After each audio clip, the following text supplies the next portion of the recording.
to go to the beach after high school. Teenagers, let that be a lesson to you. Don't do something that foolish. But anyway, so I raced the Soapbox Derby and was a drummer.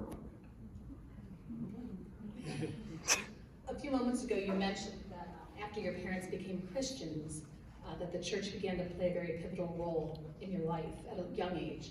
So my question for you is, how old were you when you began to sense that God may be calling you into parish ministry?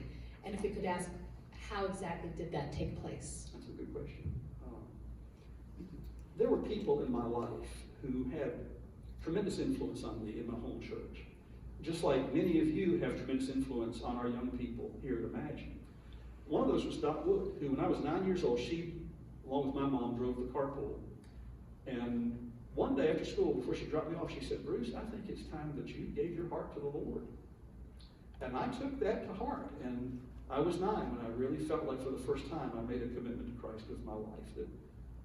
That Jesus would, I asked Jesus to be my Lord and Savior and gave my life to Him. And then Russell Burson was a minister that I was really close to when I was a young person. And he urged me to get involved in the youth group at Milford Hills. And when I was 13, we went to Lake Junaluska. How many of you remember Lake Junaluska? You've been there. Our young people have been there. And at age 13, that summer, sitting in the Stewart Auditorium at a communion service, it just came over me like a warm blanket. I knew all of a sudden what I was supposed to do with my life. I didn't know that that meant parish ministry, but I knew it meant I was supposed to do something for God. I was supposed to do something in ministry. And I've never really wavered from that. I've known that from the time I was 13, that this was what God intended for me to do. All of the steps as they unfolded, I didn't expect any of them. But that's when I knew. At age 13, it was because of the youth ministry of my church, and it was because of a youth week at Lake Junaluska that God used that to touch my heart in a very particular and unique way that convinced me that God had a plan for my life. So you went to school studying to be a pastor. How long did that take exactly? And what were some of your first experiences in ministry? What were those like? I tell people that I graduated from Duke in 1982 and got it paid for in 1997, and that's really about the case. But I was one of those who, I don't think people do this much anymore, but I literally went from high school to college and from college to seminary with the sense that I was being called into ministry.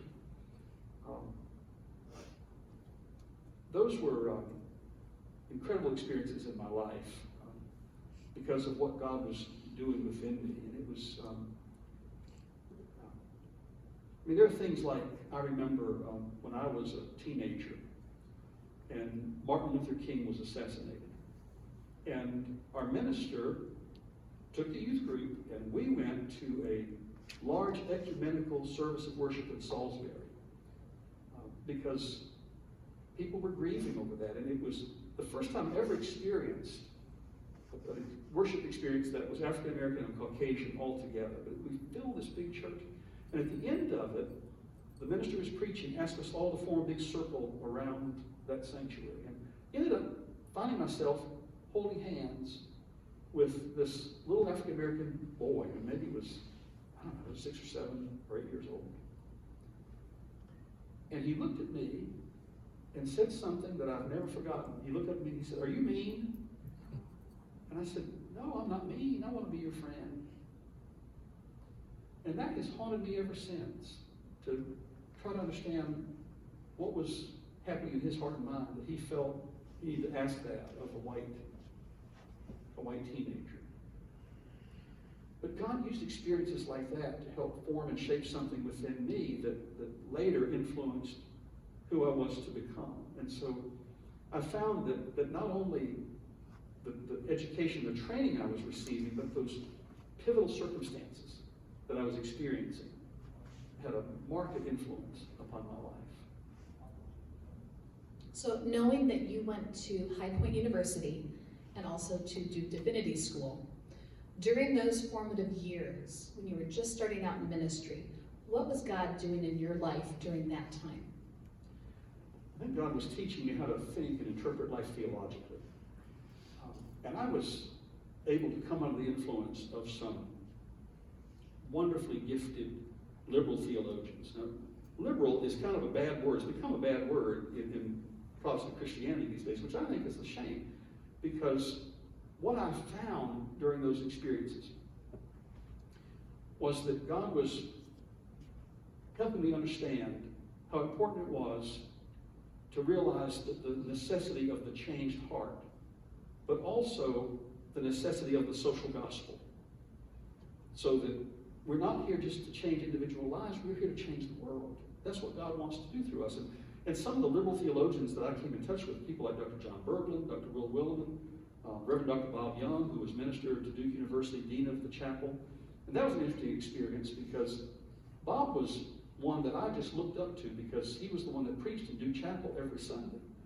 And fast forward 15 years later, when he and his wife Virginia, who's here with us to worship today, when he was at UNC Charlotte as executive director of the Athletic Foundation, they became a part of the University City United Methodist congregation where I was pastor. So then I had the unique experience of this one who was someone I just looked up to and learned so much from. I became his pastor. And then fast forward another 12 years, I was able to invite Bob to become my associate pastor when I was at River Hills Church. So that is something that has great meaning in my life. But it was some of those liberal theologians like him that helped me understand that we're not apart from the world. We are in the world, but we're here to redeem and change the world. And I've never lost that fire, that intensity within me, that's part of what I was called to do. It was not just to preach and teach and do baptisms and funerals and weddings, but to help lead the community of faith, to make a difference in the world. Well, speaking of making a difference, Imagine Church is not the only new church that you've been involved in launching. So will you please share with us about that specific part of your ministry? When I finished at Duke, my first assignment, in the Methodist Church, you're appointed. You don't really pick where you choose, you're appointed. And so I was appointed to be an associate minister at Mount Tabor United Methodist Church in Winston-Salem on Robin Hood Road. Loved that church, enjoyed being there. It's always been tough for me to have to move. But after 3 years, I've been there my third year, I got word from my district superintendent that the bishop, the presiding bishop who lived in Charlotte, who was, there's God, and then maybe there's the President of the United States, and then Methodist bishops, kind of in that order. I was scared to death, but the word that I received was, the bishop's heard about you and he wants to get to know you. So I had to make an appointment. I had to go down and meet with the bishop in Charlotte, put on a suit and tie in my mid-20s and went down to meet the bishop. And one of the things he asked me was, what do you really feel called to do? Because at that time I was doing youth ministry. And I was at Main Street, Kernersville, with a youth group that grew from, this was during my undergraduate years. Youth group, when I went there, was about 12 or 15, grew to about 80 to 100. Same thing happened at Mount Tabor. Youth group just grew. Loved doing youth ministry. But after about, Tim can relate to this, but after about the third or fourth overnight lockout, I just thought, I don't think I can do this my whole life. But the bishop said, do you want to be a youth minister or do you want to be a pastor? And I thought a minute and I said, I think I'm supposed to be a pastor. He said, well, then it's time, we got on with it. So I knew, driving back to Winston-Salem that evening, that come June I was going to be appointed somewhere. I thought that meant to a church. Well, no. I was appointed to an idea. There was no church. When the appointments were handed down, I was appointed to begin a new church in Southeast Gastonia. That was the name of the appointment. I had no idea how to go about starting a new church.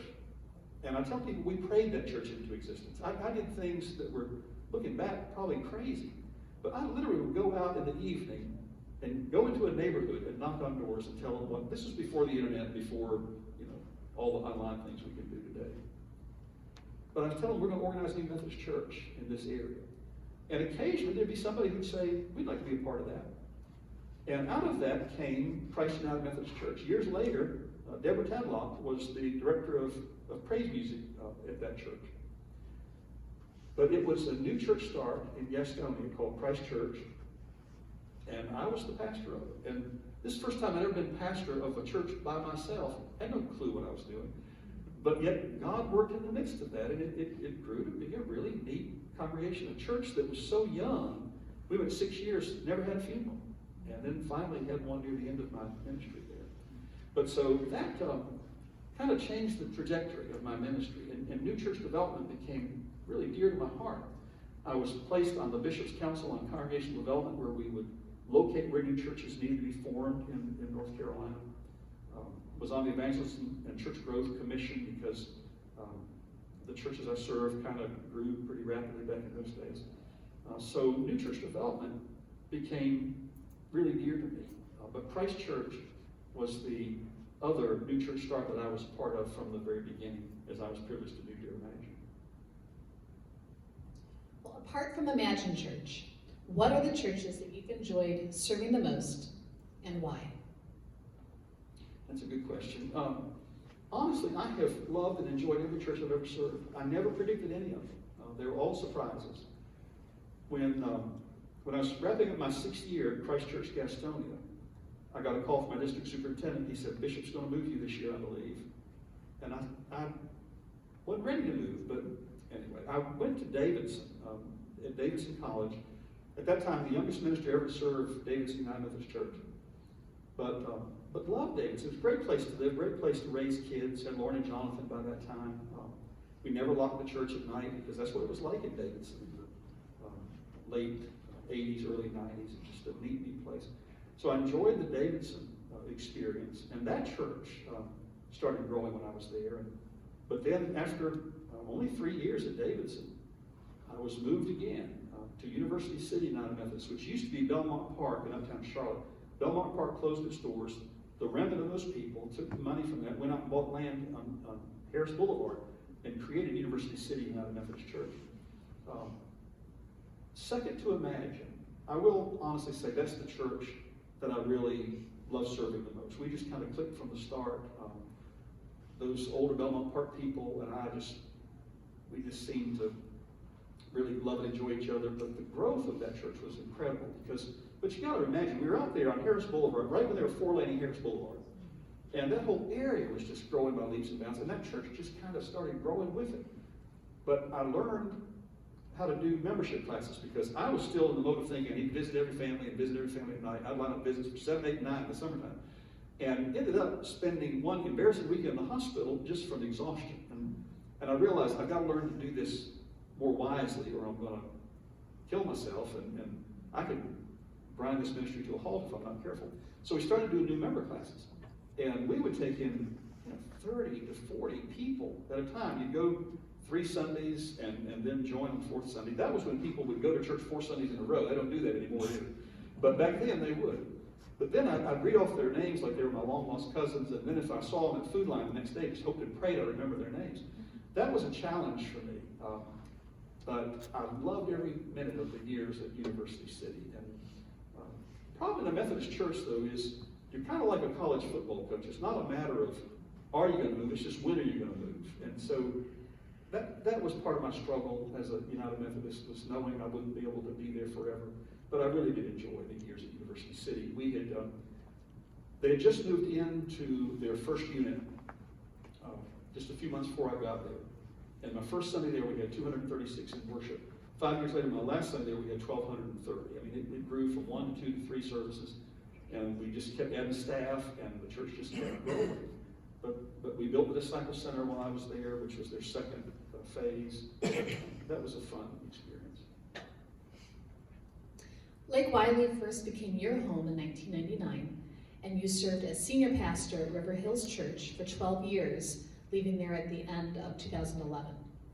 What happened in the intervening years, and what led you to come back to this area to become the founding pastor for Imagine Church of the Carolinas? I mentioned a while ago that one of the things that God enabled me to do was to learn how to think theologically and how to interpret events and see God at work in them. This is an example of that. Because I'd served River Hills for 12 years, which was a large ecumenical church, and I just thought that that's what I was supposed to do next. And immediately I was contacted by a large ecumenical church in Pinehurst, North Carolina, called the Village Chapel. And I thought that's where I was supposed to go. In fact, we were pretty far into that process. when I was invited to preach my trial sermon. They had 3 services, but what was amazing is that the relationships that were formed in my life during the 12 years I was in the Lake Wylie area were so deep. And you talk about something that emotionally will grip a minister. When I stood up to preach, and at that church, I kid you not, you had to walk up the steps to get to the pulpit. I mean, it's one of those really high pulpits. And I looked out at the worshipers that day, and in the congregation in Pinehurst, North Carolina, which is 2.5 hours from here, were Kendall and Amy Davis and Ashley and Elise. Do you all remember that? I was so touched by that they came down there to hear me preach my trial sermon. But what I learned that last weekend, because I was down there for lots of interviews, they had 107 applicants and ended up with 2 finalists, me and somebody else, a guy from Florida. They ended up deciding on him. And I was disappointed at first, but Tyra the whole time kept saying, Bruce, this is not the place for us. This is not the place for us. And she was right, because had I gone to Pinehurst to Village Chapel, you'd be interviewing somebody else here today, because I would not have been here. But God closed that door. And I thought, well, now what am I supposed to do? And then I realized, well, I'm still a full connection elder at the United Methodist Church. I can make application and take a Methodist appointment, which I did. And the Methodist Church appointed me to Spindale. Spindale is in the Tri-City area of Rutherfordton, Forest City, Spindale, in the foothills south of Asheville. Nothing in my prior experience really prepared me for that. I love the people there dearly, but it was just a different setting for ministry. It was a textile community, and the textile mills had all closed, and so the young people had kind of migrated away, and it was an older congregation. I've got to be careful, because if this goes on YouTube, I have to be careful what I say. But even though they loved us, and I came to love them, it was just not a good fit. I don't know how else to say it. They would say to me, you move too fast. And I'd say, what do you mean? They said, slow down, slow down. And we tried to do things in that community, but they had a community pool. And I thought, well, we'll get the churches together and reopen that pool. It's been closed for about 10 years. And we found out that after we did some work on it, there was a pipe under the pool that had broken. They didn't even know where it was. But so just everything I tried to do, there was just a reason why it wasn't going to work. And so I just found myself getting really kind of frustrated. And the Methodist Church's answer to that is, don't worry, we're going to move you. This got you back in the system, because you've been out for 15 years. This got you back in, and we're going to move you again in a year or so. Don't worry about it. But during that time, I had a visit from 2 couples who were a part of things at River Hills, and Amy and Kendall Davis again, and Sean Lydia Smith. And what they shared with me is, Bruce, we've looked at other churches, and what we were experiencing together at River Hills is something that's just not being duplicated anywhere else. And we think it's worth at least raising the question, should we think about starting a new ministry? And you come back to be a part of that with us. What's funny is that Tom and Danielle Bauer had asked me that same question right as I was leaving River Hills. But at that time, I didn't have any interest in starting a new ministry, because God had to take me through these steps. Another ecumenical interdenominational church, no, God closed that door. So I could go back to the Methodist Church, tried that. But that didn't really work, so I could check that off my list. So at that time, in 2013, I felt something stirring in my heart I hadn't felt in a while. And I just knew that despite all the risks in this, because one thing about denominations, they'll offer you a guaranteed certain level of salary based on your years of experience, great retirement benefits, and a great pension benefits, or great health insurance, I should say. And this idea was just an idea. But I knew in my heart, Carrie, that if I had said no to what Sean and Lydia and Kendall and Amy were laying out for me, I would live with the what ifs for the rest of my life. What if? What if I'd been willing to take the risk of doing something that would make a difference in a community that I knew and loved, that would make a difference in the world? And so when it came right down to it, you all know this story, I won't bore you with those details because I've told it many times. I really felt God speaking to me that if I've led you this far and I get you into this, I will see you through. It was on that basis that I said, no to the Methodist Church. I'm not going to take another appointment. And I think they were going to put me at First United Methodist Salisbury, which is a big old church. But again, kind of a declining grade congregation, and I just didn't want to spend these last years of ministry pushing that rock uphill. But this really excited me, the thought of doing something so different and so unique. And what Imagine has allowed me to do is to take what I've learned in living in church world for 38 years? I think it's 38 years. And to throw out all the bad, get rid of the bad, but then refine the good and try to create a church based around that. And that's what we've done at Imagine. That's why we do things that other people think are nutty.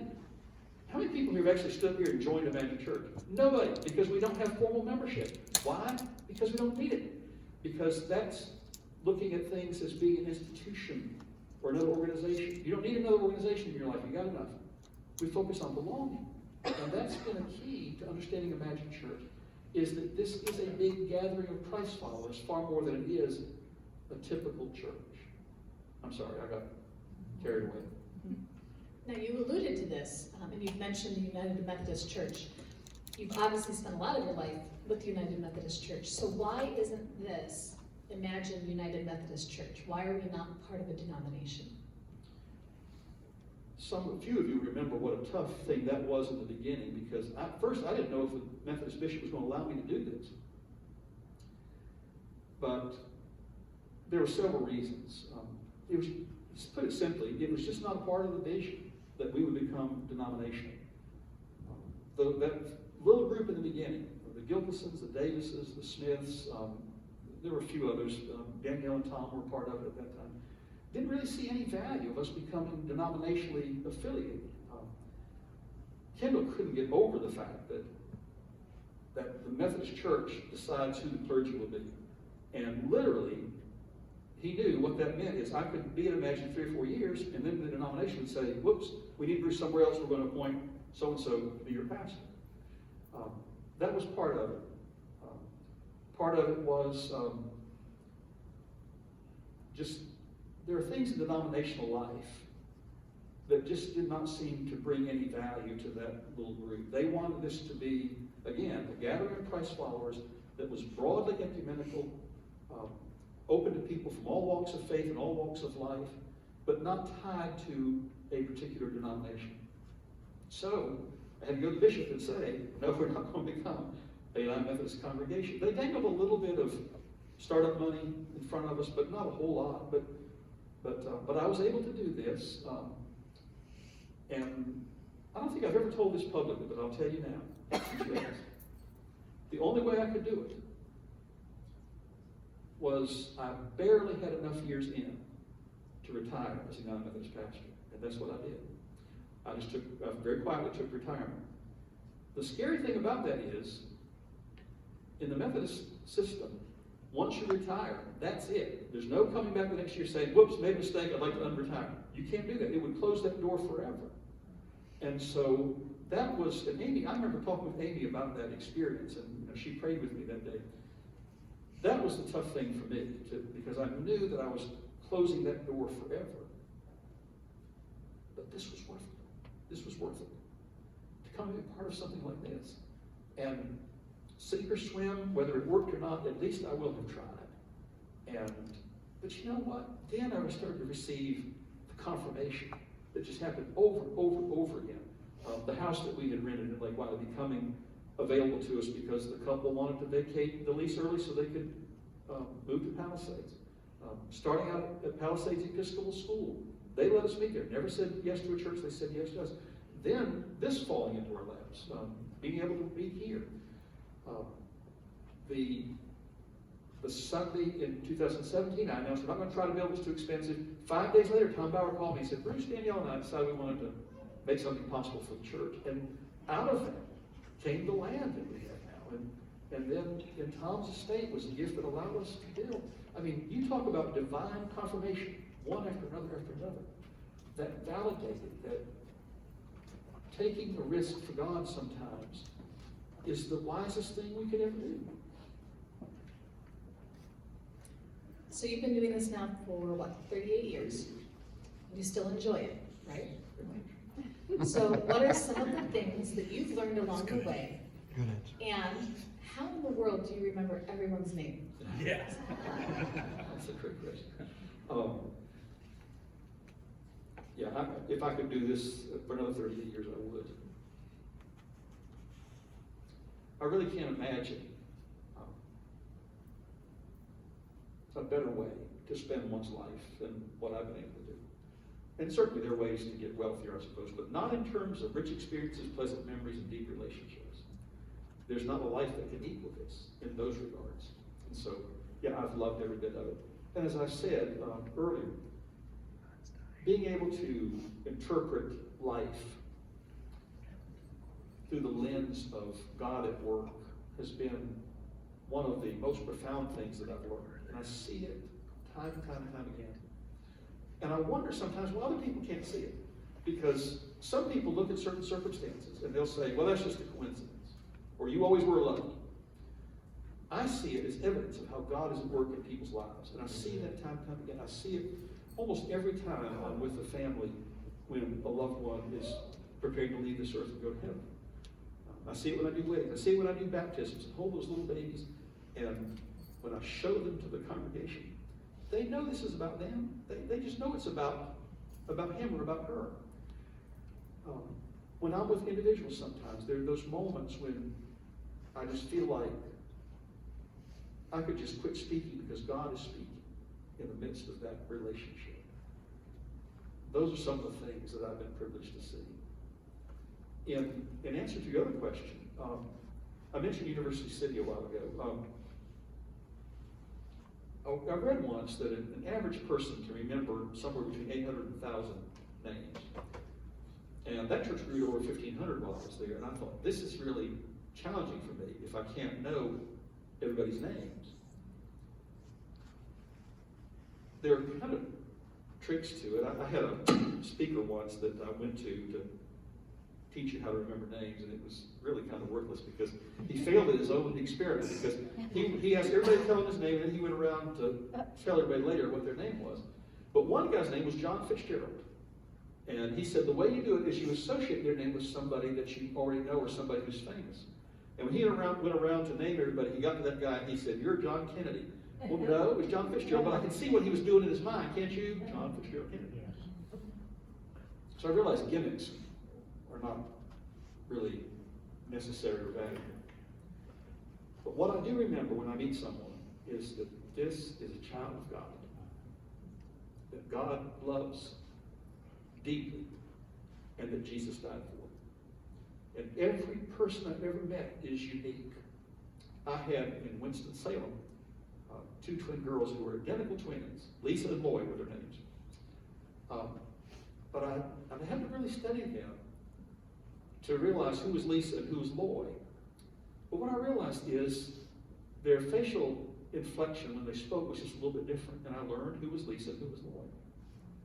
But every one of you and every one of your sons and daughters are unique individuals that God loves dearly and deeply, and that Jesus died for. And if you're that important to God, then certainly you're going to be important to me. And the least thing I think people ought to expect from their pastor is that he would know them and know their names. And so I don't have a better answer than that, other than every person is important to me and I want to get to know their names. We may go through an experience like that and imagine the next few years, because I expect, based on what we experienced the Sundays we met outdoors, that we're going to grow and probably grow significantly. But I'll do my best to try to know everybody's name. I don't think anyone would argue that we agree you make everyone feel special that you come in contact with. You touch so many lives. And so I want to thank you for this opportunity today. I know we were all looking forward to this, and I think everyone would agree we found it very enlightening and insightful and very heartwarming. So thank you. But I do have one final question I'd like to ask. We love having you as our pastor, but we know that what God has created here will eventually outlast all of us. And Imagine Church will continue to bless and serve people long after we've all moved to heaven. And so when that day comes, hopefully a very long time from now, when you've eventually retired and moved on to the beach, how will you want to be remembered? And what will you want to say about these years here together at Imagine Church?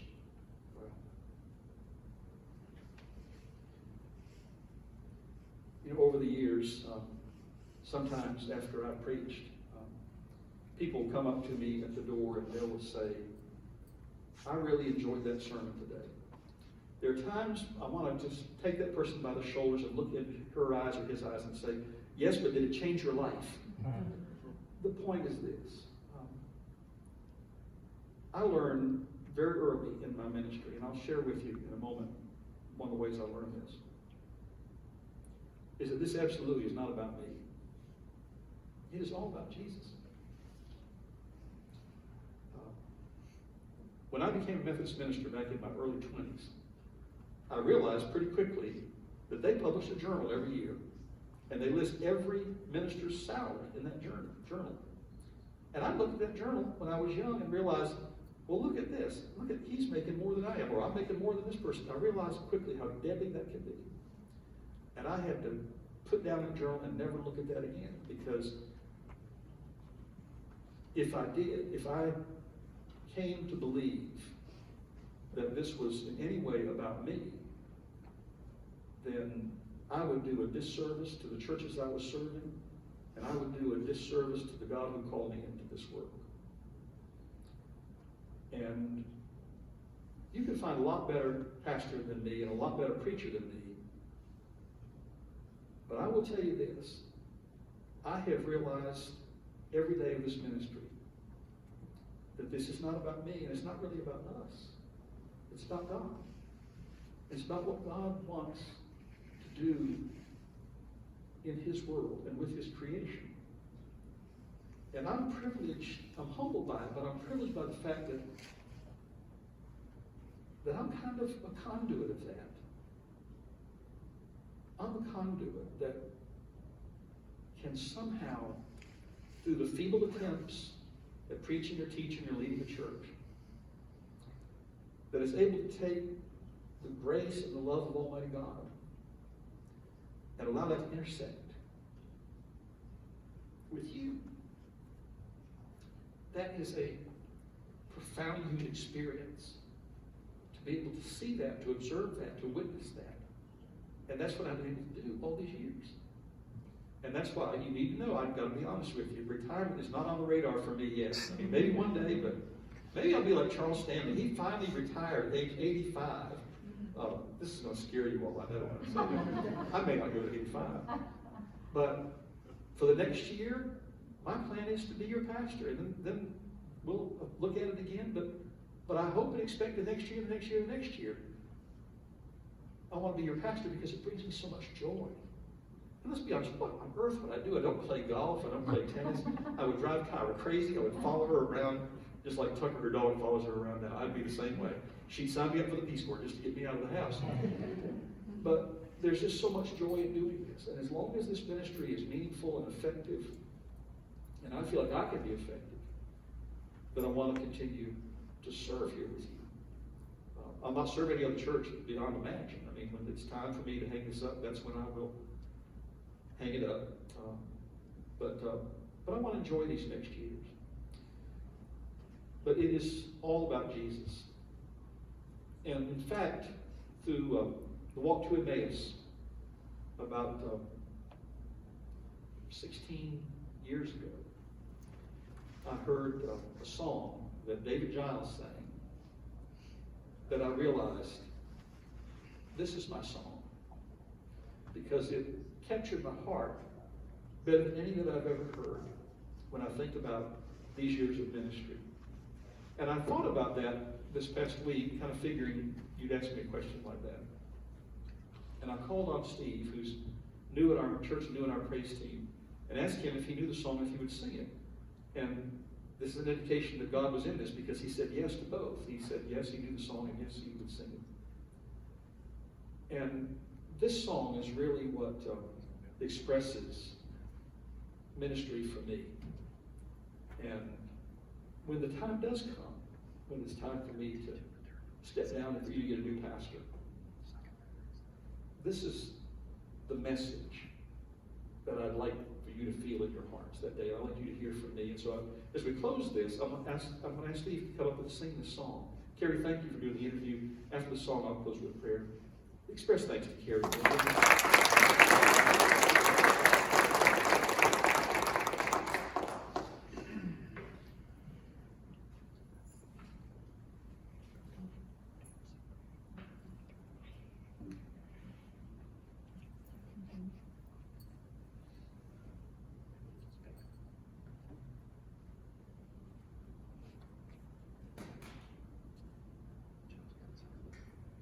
You know, Bruce, I've known you a long time.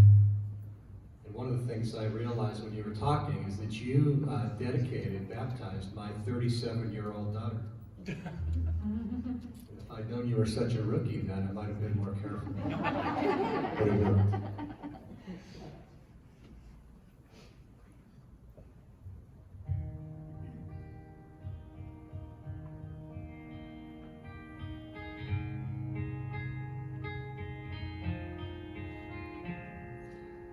I feel quite sure if I did my best, I could maybe impress you with tender words and harmony, a clever rhyme or two.